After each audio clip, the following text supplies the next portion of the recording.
Assalamualaikum warahmatullahi wabarakatuh. Terima kasih sudah klik video ini. Perkenalkan, nama saya Yorindi Fitrilia dengan NIM 2108 065 dari Desain Komunikasi Visual Fakultas Seni dan Desain Universitas Negeri Makassar. Pada video ini saya akan menjelaskan tentang asal-usul aksara. Tapi sebelum itu kita akan mempelajari lebih dulu tentang desain grafis. Desain grafis dapat dikatakan sebagai komunikasi yang digunakan secara visual dengan metode perancangan estetika serta didasari oleh kreativitas seseorang. Secara definisi, desain grafis adalah ilmu yang menggunakan kreativitas dalam membuat sebuah karya lukis serta terdapat tujuan di dalamnya. Desain grafis itu terbagi atas macam-macam, diantaranya identitas visual, periklanan dan pemasaran, user interface, publikasi desain, desain kemasan, motion graphic, desain grafis lingkungan, dan seni serta ilustrasi. Berikut yaitu sejarah desain grafis. Desain grafis pertama kali dikenalkan oleh William Madison Wiggins pada tahun 1922 dalam sebuah esai berjudul New Kind of Printing Calls for New Design. Berikut terdapat beberapa tahun penting dalam sejarah desain grafis. Yang pertama, tahun 1927, buku berjudul Graphic Design diterbitkan. Buku ini dikenal sebagai buku pertama yang menggunakan istilah desain grafis. Lalu pada tahun 1891 sampai 1896, cetakan William Morris Kelmscott menerbitkan sebuah buku desain grafis yang disusun dari gerakan Arts and Crafts. Desain baru tersebut dijual kepada kaum bourgeois, dan ternyata dari penjualan tersebut menghasilkan peluang yang sangat besar untuk produk-produk desain grafis. Hal ini mempengaruhi perkembangan desain grafis pada abad 20-an. Pada tahun 1447, teknologi mesin cetak ditemukan oleh Johannes Gutenberg dan menjadi alasan diproduksinya buku-buku di Eropa secara massal dan dengan harga rendah. Alois Sennefelder tahun 1771 hingga 1834 merupakan penemu teknik cetak litografi. Litografi adalah teknik cetak untuk menggambar desain dengan bentuk blok dan bisa menggunakan ukuran yang besar sehingga bisa dilakukan secara lebih leluasa. Selain itu, teknik ini juga bisa untuk memecah warna. Masa ini dikenal sebagai era The Golden Age of the Poster. Berikut asal-usul aksara.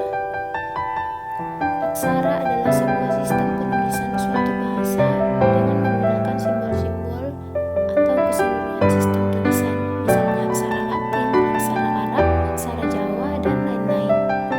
Berdasarkan asal-muasal tulisan dikenal aksara piktografis, ideografis, silabis, dan aksara fonemis.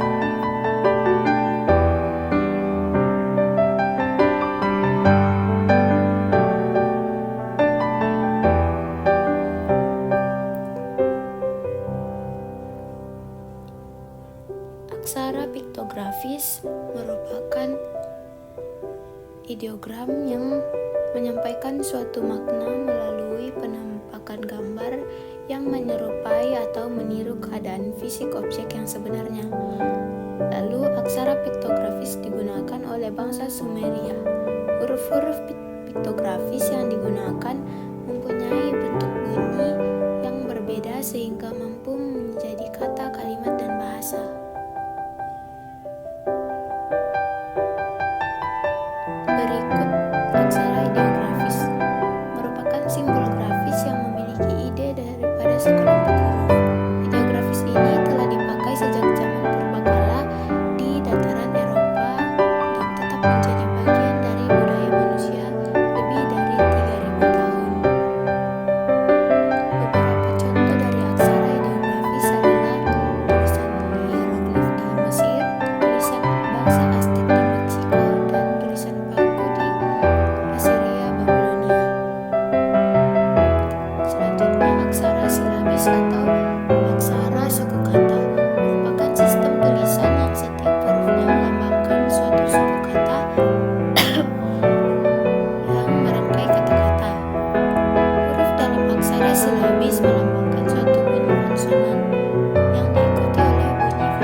aksara ini merupakan turunan dari aksara Brahmi dan digunakan masyarakat Indonesia sebelum kemerdekaan, terutama sebelum aksara Latin digunakan secara luas. Bukti mengenai keberadaan aksara Nusantara yaitu dengan terdapatnya 7 buah yupa yang bertuliskan prasasti mengenai upacara Waprakeswara yang diadakan oleh Mulawarman, Raja Kutai di daerah Kalimantan Timur. Tulisan yang terdapat pada yupa-yupa tersebut menggunakan aksara Pallawa dan bahasa Sanskerta. Sejak abad keempat, bangsa Indonesia telah mengenal bahasa tulis yang terus berkembang mengikuti perkembangan bahasa lisan. Perkembangan ini dimulai sejak bahasa daerah dituangkan dalam bentuk tulisan, selain dari bahasa Sanskerta yang pada masa sebelumnya merupakan satu-satunya bahasa lazim dituliskan. Pada abad ke-15, aksara Nusantara berkembang pesat dengan ditandai beraneka ragamnya aksara yang menuliskan berbagai bahasa daerah, hingga kemudian peranannya mulai tergeser oleh abjad Arab dan alfabet Latin. Hampir semua aksara daerah di Indonesia merupakan turunan aksara Pallawa yang berasal dari daerah India Selatan. Aksara Jawi, aksara Pegon, dan aksara bilang-bilang merupakan turunan abjad Arab. Sedangkan aksara Nagari berasal dari daerah India Utara. Baik aksara Pallawa maupun aksara Nagari adalah turunan dari aksara Brahmi yang merupakan induk semua aksara di Asia Selatan dan Asia Tenggara. Assalamualaikum warahmatullahi wabarakatuh. Terima kasih sudah menonton video ini. Pada video ini saya akan menjelaskan tentang grafis Renaissance, desain grafis, dan revolusi industri. Tapi sebelum masuk ke inti videonya, izinkan saya memperkenalkan diri terlebih dahulu. Perkenalkan, saya Yorin Fitrilia dengan NIM 2108606501009 dari DKVA Fakultas Seni dan Desain Universitas Negeri Makassar. Baik, grafis Renaissance. Renaissance berasal dari bahasa Perancis yang memiliki arti kelahiran kembali. Renaissance adalah sebuah periode yang menandakan kelahiran kembali peradaban dan kebudayaan Eropa. Zaman Renaissance ditandai dengan munculnya penghargaan terhadap etika, estetika, dan rasionalitas. Renaissance berhubungan erat dengan dua revolusi. Zaman pencerahan tersebut telah melahirkan dan mengembangkan berbagai macam ilmu, termasuk ilmu filsafat, politik, sains, dan sosial. Yang pertama, Revolusi Prancis di tahun 1789. Itu lahir berkat berkembangnya pemahaman masyarakat tentang demokrasi serta filsafat pemerintah yang mendorong rakyat Perancis melawan monarki yang otoriter dan melahirkan sebuah republik. Lalu yang kedua yaitu revolusi industri yang dimulai di abad ke-18. Revolusi ini merupakan titik awal dari perkembangan ilmu sains dan teknologi yang dipicu oleh zaman pencerahan. Nah, tanpa Renaissance, kedua revolusi ini tidak mungkin terjadi.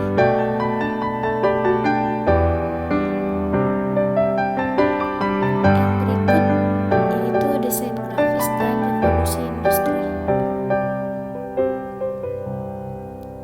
Revolusi industri merupakan titik keberangkatan yang penting karena merombak pola pikir masyarakat pada masa itu, terutama tentang eksistensi seni dan kerajinan. Kemungkinan menghasilkan barang-barang bercita rasa seni dalam jumlah banyak karena diproduksi mesin, sehingga menimbulkan perdebatan-perdebatan yaitu antara seni sebagai high art atau seni sebagai craft atau kerajinan. Dapat dikatakan bahwa saat revolusi industri melahirkan craft, ini merupakan satu hal yang sama sekali baru. Sebelum revolusi industri bisa dikatakan belum ada ilmu tentang desain. Sehingga saat mulai membuat benda-benda craft, ide yang digunakan sebagai unsur visualisasi dan desainnya diambil dari mana-mana. Ide bisa datang dari seni era Yunani, Renaissance, ataupun Baroque dan Rokoko. Bahkan campuran dari semuanya. Dalam berkesenian juga menghendaki timbulnya kembali nilai-nilai kehidupan dalam peradaban klasik yang dirasakan lebih sesuai, yaitu kebebasan. Itu menurut Dr. Andreas Ernst Hamann tahun 1981. Jadi, fungsi desain grafis itu lebih mengedepankan tentang kebebasan berekspresi. Dan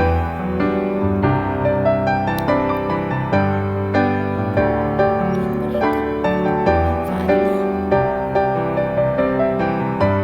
Desain grafis itu memiliki banyak sekali manfaat.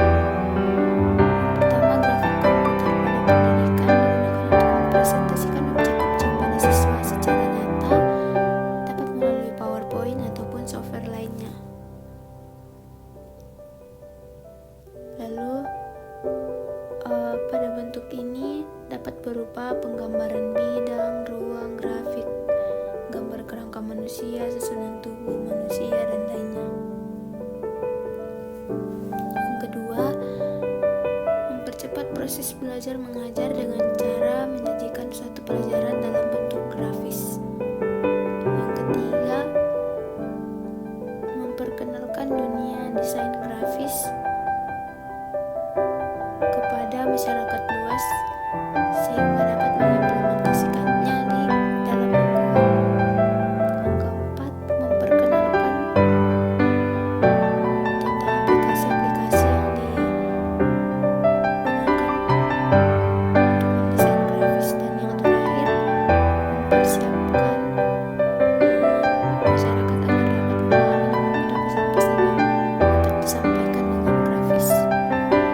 Assalamualaikum warahmatullahi wabarakatuh. Terima kasih sudah mengklik video ini. Sekarang di video ini saya akan menjelaskan tentang Arts and Crafts Movement Art Nouveau. Tapi sebelum itu, izinkan saya memperkenalkan diri terlebih dahulu. Perkenalkan, nama saya Yorini Fitrilia dengan NIM 210806501009 dari DKV A Universitas Negeri Makassar. Yang pertama, Arts and Crafts Movement. Gerakan seni dan kriya atau lebih dikenal dalam bahasa Inggris sebagai Art and Craft Movement adalah suatu gerakan pada akhir masa revolusi industri yang mementingkan komitmen kerja dan keindahan. Art and Crafts Movement adalah gerakan sosial dan seni di akhir abad ke-19 Masehi. Gerakan yang lahir di Inggris ini merupakan respon atas dampak buruk revolusi industri pada kehidupan sosial dan estetik masyarakat Inggris ketika itu. Dan art is that in which the hand, the head, and the heart of man go together. John Ruskin pada tahun 1870.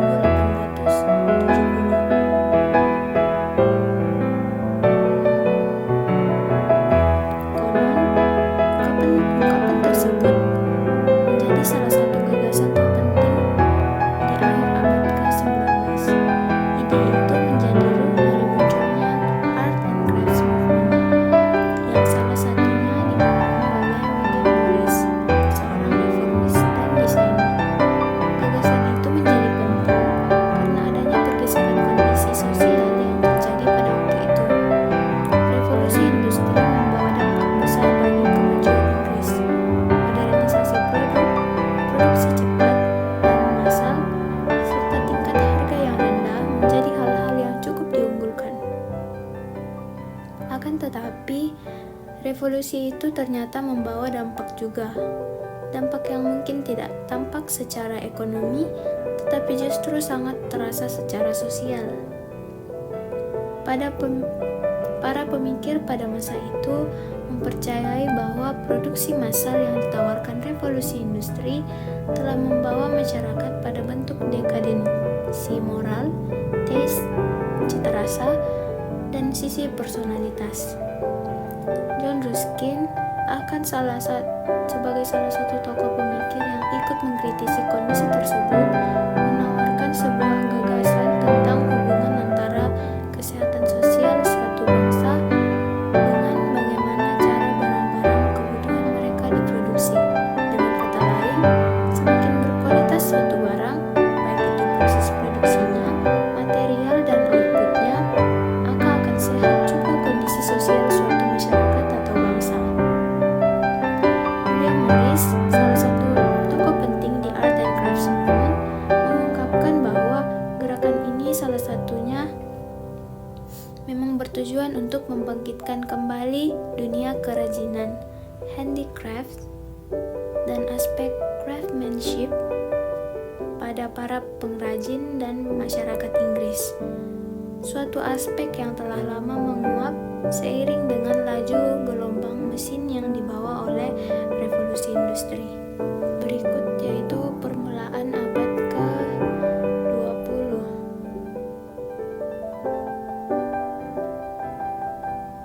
Revolusi industri 2.0 tidak seterkenal revolusi industri 1.0.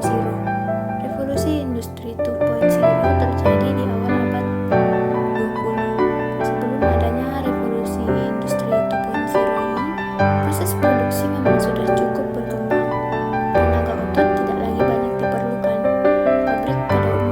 Pabrik pada umumnya telah menggunakan tenaga mesin uap ataupun listrik. Namun, kendala lain ditemukan dalam proses produksinya, yaitu proses transportasi. Untuk memudahkan proses produksi di dalam pabrik yang umumnya cukup luas, alat transportasi untuk pengangkutan barang berat seperti mobil sangat diperlukan. Sebelum revolusi 2.0, proses perakitan mobil harus dilakukan di satu tempat yang sama demi menghindari proses transportasi dari tempat spare part satu ke tempat spare part lainnya. Hingga akhirnya, pada tahun 1913, revolusi 2.0 dimulai dengan menciptakan linie produksi atau assembly line yang menggunakan ban berjalan atau conveyor belt. Di tahun 1913, proses produksi berubah total. Tidak ada lagi satu tukang yang menyelesaikan satu mobil dari awal hingga akhir. Para tukang diorganisir untuk menjadi spesialis cuma mengurus satu bagian saja, seperti misalnya pemasangan ban. Cukup sekian yang dapat saya sampaikan.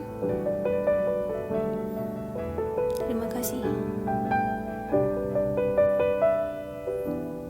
Assalamualaikum warahmatullahi wabarakatuh. Terima kasih sudah mengklik video ini. Pada video ini saya akan menjelaskan tentang permulaan abad ke-20 sejarah desain grafis. Pertama-tama, izinkan saya memperkenalkan diri terlebih dahulu. Perkenalkan, saya Yorin Fitrilia dengan NIM 21080650109 dari DKV A Universitas Negeri Makassar.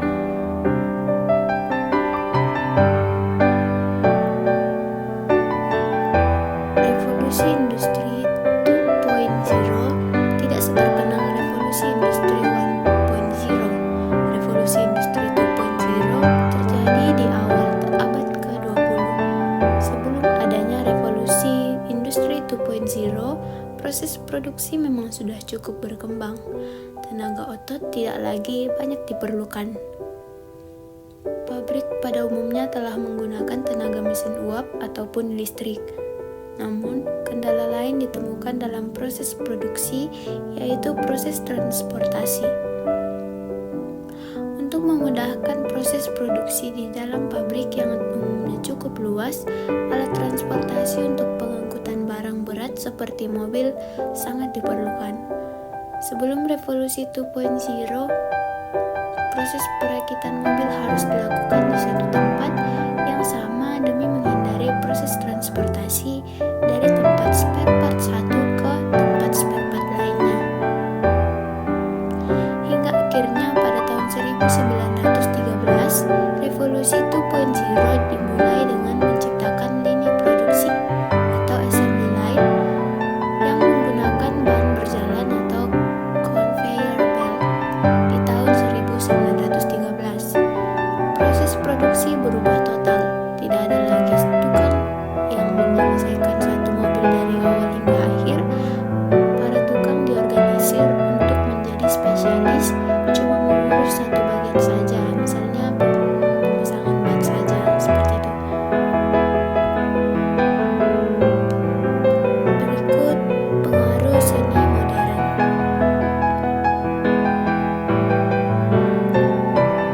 Seni rupa modern juga merupakan istilah yang digunakan untuk mengklasifikasikan karya seni yang mulai meninggalkan pakem-pakem lama yang dianggap sudah tidak relevan dengan masanya. Hal ini dimulai ketika aliran seni rupa impresionisme muncul dan berakhir pada sekitar tahun 1970 ketika aliran pop art hingga minimalisme.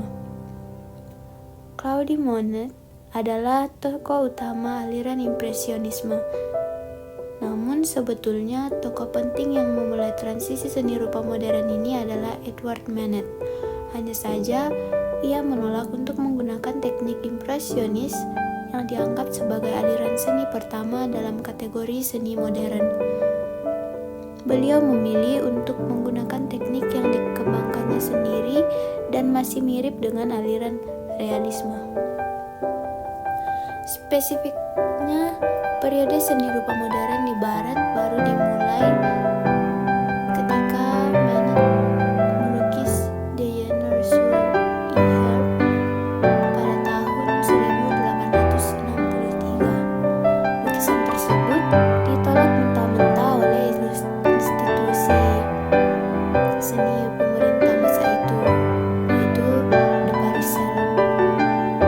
Teknik lukis beliau tampak kasar, mengacuhkan banyak detail dan menggunakan perspektif yang tidak akurat.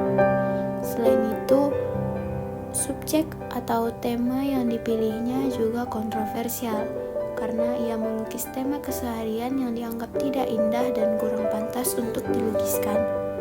Sementara seniman yang lain melukiskan berbagai subjek yang indah seperti pemandangan alam, perempuan cantik, hingga keluarga bangsawan yang mengenakan pakaian mewah. Hal itulah yang menyebabkan Edward Manet menjadi tokoh penting transisi dari aliran realisme ke impresionisme, karena salah satu ide dasar impresionisme sebetulnya sudah hadir pada lukisan-lukisannya. Assalamualaikum warahmatullahi wabarakatuh. Terima kasih sudah mengklik video ini. Sekarang saya akan menjelaskan tentang pictorial modernism. Pertama-tama, perkenalkan saya Randi Fitrilia dengan NIM 21080650109 dari DKVA Universitas Negeri Makassar. Berikut adalah beberapa hasil dari pictorial modernism.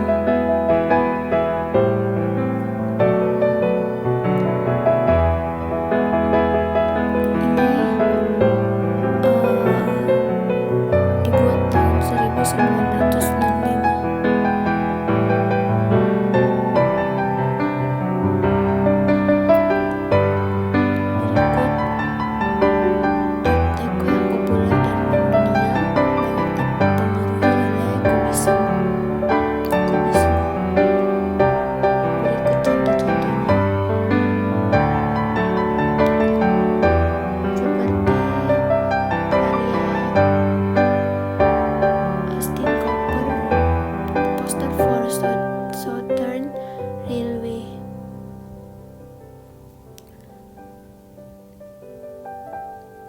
juga poster for the Ocean Liner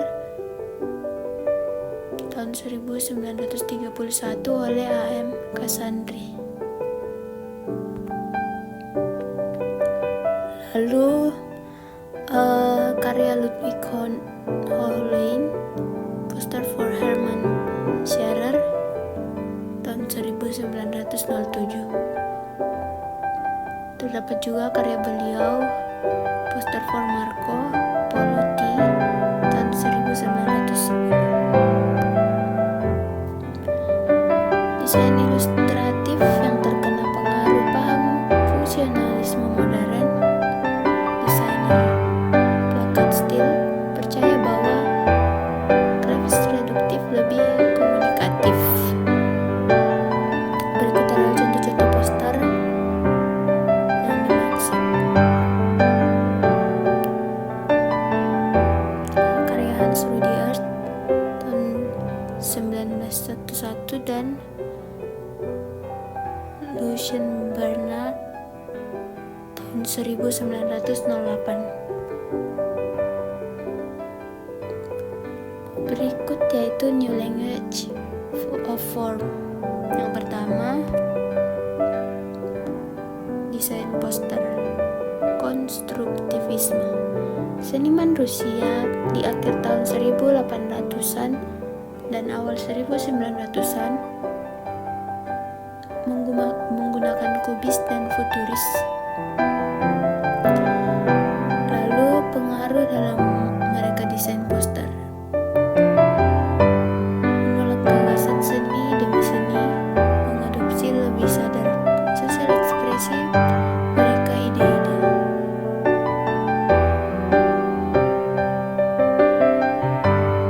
Lalu Perang Dunia I dan Rusia Revolusi adalah subjek dari banyak pekerjaan. Berikut Elisitsky.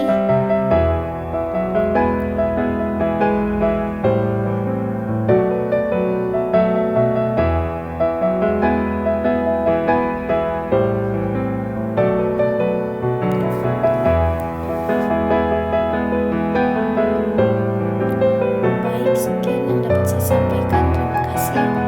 Sampai jumpa di video berikutnya. Assalamualaikum warahmatullahi wabarakatuh. Terima kasih sudah klik video ini. Pada video ini saya akan menyampaikan tentang Bauhaus and New Typography. Tapi sebelum itu, izinkan saya memperkenalkan diri terlebih dahulu. Perkenalkan, saya Yorin Dimitri Lia dengan NIM 210806501009 dari DKVA Universitas Negeri Makassar.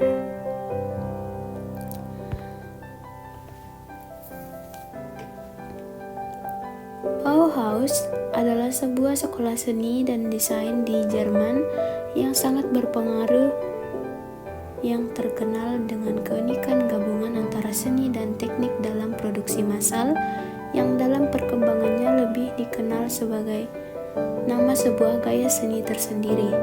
Sekolah ini berdiri pada tahun 1919 dan berdiri sampai ditutup oleh Nazi tahun 1933.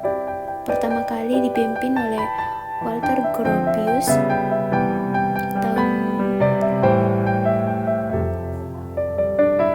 dan Ludwig Mies van der Rohe. Bauhaus bergerak dalam seni arsitektur, yaitu utopia, berdasar pada idealisme dari bentuk yang sederhana dan fungsi yang lugas, dan sebuah kepercayaan bahwa mesin perekonomian dapat membawa secara elegan benda-benda yang telah didesain menjadi milik massa menggunakan teknik-teknik dan material-material yang digunakan secara khusus untuk penggunaan pabrik dan manufaktur massal seperti baja, beton, krom, kaca, dan lain sebagainya.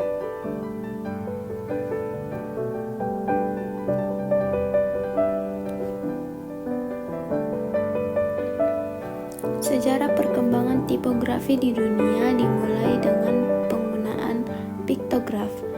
Perkembangan berkembang hingga ditemukan jenis huruf hieratia yang dikenal dengan nama hieroglif pada abad 1300 sebelum Masehi. Puncak perkembangan tipografi terjadi sekitar abad ke-8 sebelum Masehi di Roma yang mengawali terbentuknya huruf-huruf Romawi. Kejayaan kerajaan Romawi di abad pertama yang berhasil menaklukkan Yunani membawa peradaban baru dalam sejarah barat dan diadaptasikannya ke kesusastraan, kesenian, agama, serta alfabet Latin yang dibawa dari Yunani. Pada awalnya, alfabet Latin hanya terdiri dari 21 huruf, yaitu A, B, C, D, E, F, G, H, I, K, L, M, N, O, P, Q, R, S, T, V, dan X.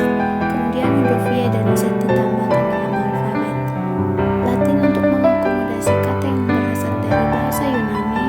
3 huruf tambahan J, U, dan W dimasukkan pada abad pertengahan sehingga jumlah keseluruhan alfabet Latin menjadi 26. Kemajuan teknologi selanjutnya terjadi pada tahun 1984 ketika Adobe System merilis PostScript font, dan di tahun 1991 Apple Computer dan Microsoft Corporations mengeluarkan TrueType font. PostScript font dan TrueType font adalah huruf elektronik atau yang disebut font. Huruf digital sesungguhnya berupa bahasa komputer yang berfungsi menerjemahkan kode-kode untuk menghasilkan tampilan bentuk huruf yang sempurna baik di layar monitor maupun pada saat pencetakan. Saat ini dapat ditemukan berbagai jenis huruf digital yang digunakan dalam program komputer. Berikutnya, desain Eropa modern. Desain Eropa modern tidak menjadi pengaruh yang signifikan sampai ke tahun 1930-an. Selama ini, desain grafis Amerika didominasi oleh ilustrasi tradisional. Sejumlah juru ketik Amerika sangat bersemangat setelah melihat sisipan tipografi dasar Jan Siegholt mengenai fungsionalitas dari ide-ide barunya. Setelah Futura dan Cabell tersedia di Amerika Serikat, gerakan desain pun dimulai. Desainer Eropa melarikan diri dari iklim politik, berimigrasi ke Amerika Serikat, dan menjadi pengaruh besar dalam desain Amerika. Desain Eropa cukup teoritis dan terstruktur, di mana desain Amerika bersifat pragmatis, intuitif, dan kurang formal. New York adalah pusat pergerakan di tahun 1940-an. Penekanan ditempatkan pada ekspresi ide dan terbuka langsung penyajian informasi.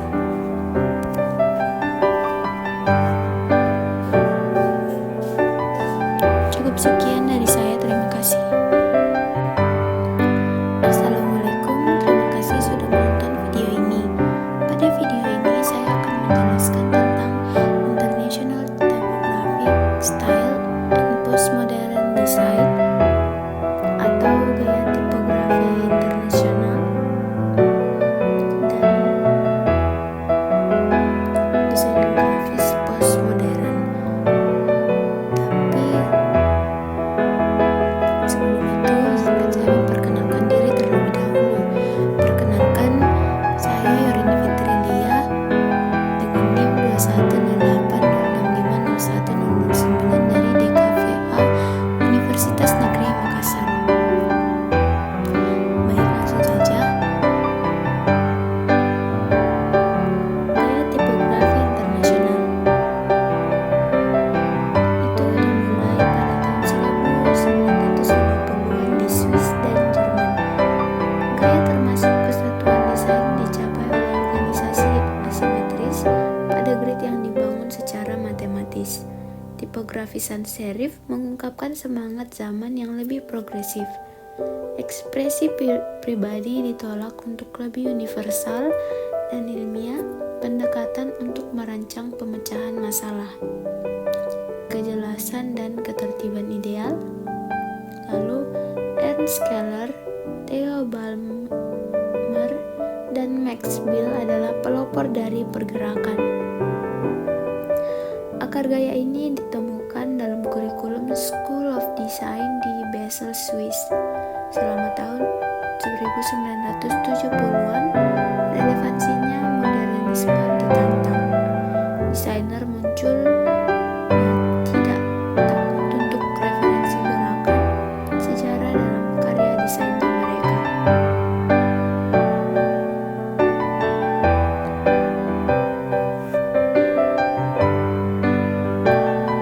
Desain grafis postmodern dibawa oleh desainer Swiss yang memisahkan diri dari gaya tradisional internasional.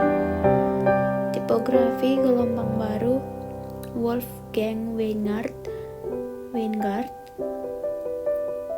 tampilan tahun 1980-an, tampilan atau layout tahun 1980-an dari grup Memphis di Milan.